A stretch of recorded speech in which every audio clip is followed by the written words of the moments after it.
What is going on, ladies and gentlemen? Welcome back to the channel. My name is Marcus of the Rodent, and today we are going over my 10, actually, just favorite cars, technically. Somebody asked, they wanted to see like my top 20 favorite cars, and I decided, you know what would be a better idea? To give you guys my, like, if I could have a dream 10 car garage, and from one car of each category. So the categories we have are drift car, street car, drag car, off-road build, daily driver, family car, project car, track day car. The next one's like a, like going out to eat type of car, like a flexing kind of car, like you're like, you want to look cool, you want to feel cool, that kind of car. And then a tow rig. We got all those, and I'm going to give you guys what I would personally want out of all those cars. Now, this is probably going to surprise a lot of people, but yeah, I guess without further ado, oh, wait a minute. Have you subscribed to this channel yet? Because over 80% of you aren't, and it would really mean a lot to me if we can get that number into the 70%. So, hit that little subscribe button for your boy. I'd really appreciate it. All right, so for my drift car, I would choose a Nissan 350Z. It's really that simple. I've always loved the 350Z. I bought a 350Z with the intent of drifting it, but then I was like, I love it too much to drift it. And at the time, it was obviously my only sports car, so I didn't want to turn it into a drift car, then not have a fun like little street car. And so I never ended up going about drifting it. But they come with a 3.5 liter V6, making 306 horsepower, and they were rear-wheel drive. Now, mine only makes 287 horsepower because it's a DE, but if I could have my dream car garage, then I would obviously have an HR. But yeah, I would... obviously, like, they're just such good drift cars, and they come from factory with a limited slip differential. They're really good at drifting. They're rear-wheel drive, obviously. They come with a manual transmission. They look good. They have tons of aftermarket support. I always wanted to change my 350Z into a drift car, but like I said, I don't want to change like my only sports car into one, so that's the only reason why I haven't. But if I had all these other cars, I would absolutely have a 350Z drift car. For my street car, I would obviously choose a Chevy Corvette C5. I know people are going to be like, well, why not a C8? Why not a C7? Why not a C6? Because I like the C5. They have a pop-up headlights, and that makes me happy. On top of that, they come with an LS, 5.7 liter V8, making 350 horsepower, being rear-wheel drive. That's a fun combination for me. On top of that, my uncle has a C5 Corvette. All he did was add cams to it, and that thing is ridiculously quick. That's the whole thing behind a street car. It's not going to be perfect at driving in a straight line, and it's also not going to be perfect at going around corners, but it's going to be good at doing all of them. And I think a Chevy Corvette's perfect for that. They're good handling cars. They have a lot of power. They're really low to the ground. They are a little bit heavy, actually. Corvettes are not as light as you would think, but they're just, in my opinion, just the best all-around street car out there. I would love them. Now for my drag car, which I'm not a big drag racing kind of guy, but if I had enough money to buy a drag car, it would definitely be a Toyota Supra Mark IV, staying within the whole like JDM world. I like JDM cars, obviously, but I also like the older 2000s cars, like early 2000s, late 90s cars a lot. So, and obviously the Mark IV is legendary for being just an insanely tunable car. They come with a 2JZ GTE, which is a 3-liter twin turbocharged inline 6 that makes... They say that makes 276 horsepower due to the gentleman's agreement, but it really makes 320 horsepower, and they were rear-wheel drive. Now, that motor is really simple to get up to 800 horsepower reliably. After that, anything after that's a little bit scary, but you can do it, and that's perfect for me. I don't need a car that's a drag car that has like 4,000 horsepower, and every time I step on the gas, I experience like 7 G's worth of freaking force being pushed on. I don't need all that. I just want something that's a very fast, fun drag car that I can work on myself and learn myself with, and I would love to do that with a Mark IV Supra. They also look incredible to me. Now for my off-road build, and I've actually kind of been getting into this whole off-roady kind of stuff lately, so I actually really like this one. It's the Toyota 4Runner 3rd generation.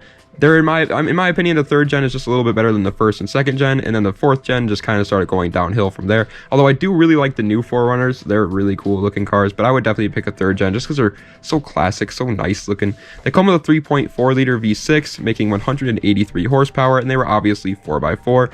Everybody's been modifying 4Runners to be off-road overlanding kind of cars forever now, so they have tons of parts available for them. They also, in my opinion, they just look so simple yet so good. Like, I don't know what it is about the 4Runners, but they just look amazing. Like, there's nothing I would change. Well, obviously I would change the looks. I would modify it a little bit, but I love how these old 4Runners look. And honestly, I would choose a new 4Runner, to be honest with you, but I don't know, something about the 3rd gen, it just screams yes to me.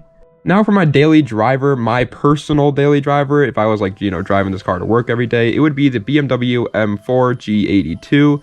I know it doesn't really make much sense to buy a BMW M4 as a daily driver. Let me be, buddy. They come with a 3-liter twin turbocharged inline 6, making a massive 506 horsepower. Now for my family car, and we're actually going to stay within the German BMW family for a second. It's the BMW X5M. I absolutely love BMWs, everything that they stand for, and if I was having a car that I just had to drive every day, and I just had to drive it every day, it would absolutely be BMWs. For the family car, for the X5M though, it comes with a 4.4 liter twin turbocharged V8, making 600 horsepower, and it was all-wheel drive. Yes, I know it's a little impractical for a family car. I don't care. Those kids are gonna grow up with some hair on their chest, buddy. They're gonna grow up going with 600 horsepower underneath their freaking booty cheeks, all right? And they're gonna like it. This freaking thing is beautiful. I love the BMW. I hate the BMW X6s though. I want to make that very clear. The X6s, not good looking cars. X5s, beautiful cars. I just love BMW too. So I mean that's also part of the reason. And once again, yes, I know you could say it's a little bit unreliable. If I would, the same thing applies with the M4. I'm probably going to get it with low enough miles. I'd keep good care of it. I wouldn't modify it. It'd be all right. Now for my project car, which is a car that in my opinion matters the most, to be honest, which is why I gave it to my personal favorite car of all time, the Mazda RX-7 FD. Listen, if somebody's gonna roast me for that, but just hear me out, all right? These cars come with a 1.3 liter twin turbocharged 2-rotor rotary engine that makes 276 horsepower, or so they say, gentleman's agreement, blah blah blah, and it was rear-wheel drive. And I know the FD-RX-7 is like not as good as people say it is, and I agree to that. Actually, it's really not as good as people like hype it up to be. But I don't care. I just love the FD-RX-7 with all my heart. I think it's because of the taillights and pop-up headlights combo that I like it so much. But I've always loved when like cars have those tinted rear taillights that connect. Like the Fiero. The Fiero has those tinted rear taillights, and I love that about it. I love that. I love the taillights on the FD-RX-7. I love pop-up headlights. I absolutely just love the way the car looks, and I don't care if it's actually the best car out there. I will make it the best car because it's a freaking project car. So let me swap an LS into it. Let me do whatever I want to do to it. It's going to be my project car, and I'm going to love it with every freaking fiber of my body. Now for my track day car, and this is where it's going to start to get a little bit like, what, Mark, you like those cars? I didn't know you liked those cars. But it's a Lamborghini Murcielago. Yeah, a supercar. I would pick a supercar as my track day car, and hear me out as to why. They come with an absolutely ridiculous 6.5 liter V12, making 632 horsepower, and it was rear wheel drive. And they are just one of the most raw driving experiences ever. I've heard, I've never actually driven one, but I've heard that they're just so raw. They're one of the last like true Lamborghinis. They're the last Lamborghini with a gated manual transmission, which is amazing. And for everybody about to say, well, why wouldn't you get like a GT3 RS? They're just faster. I don't care if it's the fastest car on the track. I'd rather have just a fun time on the track. And yes, the GT3 RS is faster, but I'm not a good race car driver, so I'm not gonna like actually be able to utilize everything that the GT3 RS has to offer. So I might as well just go with something that's still really quick anyway, but a lot more fun to drive. And in my opinion, that would be a Murcielago. It's a little bit more raw, harder to control, manual transmission, and they just sound, oh my, that V12 roaring behind you. I think they're just beautiful cars. Everything about the Murcielago is like amazing. Now it's time for I'm just gonna call this my flexin' car, I guess. I don't know. I didn't know what else to call it, but it's going to be the McLaren P1. In my personal opinion, this is probably the most beautiful car to ever be built. I don't think there's another car out there that I've ever looked at that I've fallen in love with quicker than the McLaren P1. There's not a single thing on the McLaren P1 that I don't think is gorgeous. They come with an insane motor to it. 3.8 liter twin turbocharged V8 making 903 horsepower, and it's rear wheel drive. Obviously, I will most likely never truly be able to own one. You know what? No, I'm going to manifest it. I will own one of these cars one day.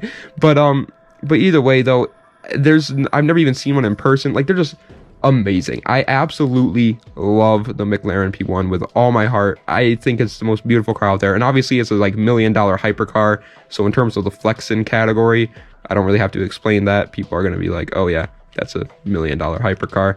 And I would also just love to drive it though. Like, sure, you could buy a Bugatti and flex harder in a Bugatti. I don't care. I wouldn't want to drive a Bugatti. I'd want to drive a McLaren P1. Now, to wrap it all up, the car that means, honestly, probably the most out of all these cars, the tow rig. The one that's going to take all these cars when they break down and bring them back home for me. It's going to be a Chevy Silverado 2500 HD 2022. not a huge truck guy. I want to make that very clear. And to be honest with you, I just like the newest of trucks. I've always liked Chevys, and every time a new Chevy comes out, I'm always like, yeah, that's pretty cool. I like it. And that's all I really have to say about them. This one comes with a 6.6 liter turbo diesel V8. Actually, no, it's not diesel, is it? I don't even know. See, that's how much I don't know about trucks. But it makes 401 horsepower, and it was 4x4. I just honestly just think they look good. Everybody that's about to be like, well, the Ford F-150 can tow more. I don't care if it can tow more. All it needs to do is be able to tow one car. I think it'll be able to tow one car. My dad's like 2001 Silverado 2500 could tow one car. So if that can, I'm pretty sure 2022 can. So I don't really have to worry about all that stuff. I just want it, like I said, just need it to be able to tow things. On top of that, I really like the interiors of the newer Silverados. My buddy has a 2017, and I got to drive it when he was drunk one time, and I loved the interior of that thing. It's like such a classy car, surprisingly classy. But yeah, that's my whole list there. But yeah, guys, that is the end of this video. It's my dream 10 car garage. Let me know if you guys paid attention. Let me know down in the comments what your personal favorite, what your favorite drift car, street car, drag car, off-road build, daily, family car, project car, track day car, flexing car, and tow rig would be. I know it's a lot to ask, but I would actually genuinely, I would like to see it. I really would. I like to see like what my personal like following is a fan of, and see if we're like kind of similar. You don't have to do, please, for the love of God, don't make your list like just like mine, so that you like are, you know, similar to me. Do your own list, man. Be your own man, you know, have your own opinions, and tell me what your, you know, dream 10 car garage would be like that. If you guys like this video, I will absolutely do this again with like certain categories. So I could do like my dream 10 Euro car garage, and I can do like all European cars or JDM cars or American cars. Obviously I can't do like rear wheel drive cars or like, you know, stuff like that, but I can do my favorite, you know, top 10 favorite cars of certain categories. So let me know if you guys would like to see that. But anyway, guys, thank you all so much for the support recently. The Fiero video is doing decent, it's doing average, so that's nice to see. I like to do it. I love doing the what makes it greats. Tomorrow is going to be a what makes it great on a Nissan Sentra. I hope you guys are excited for that. But that's pretty much it, guys. Thank you so much for watching. I appreciate it. Das Vidania. Have a nice night.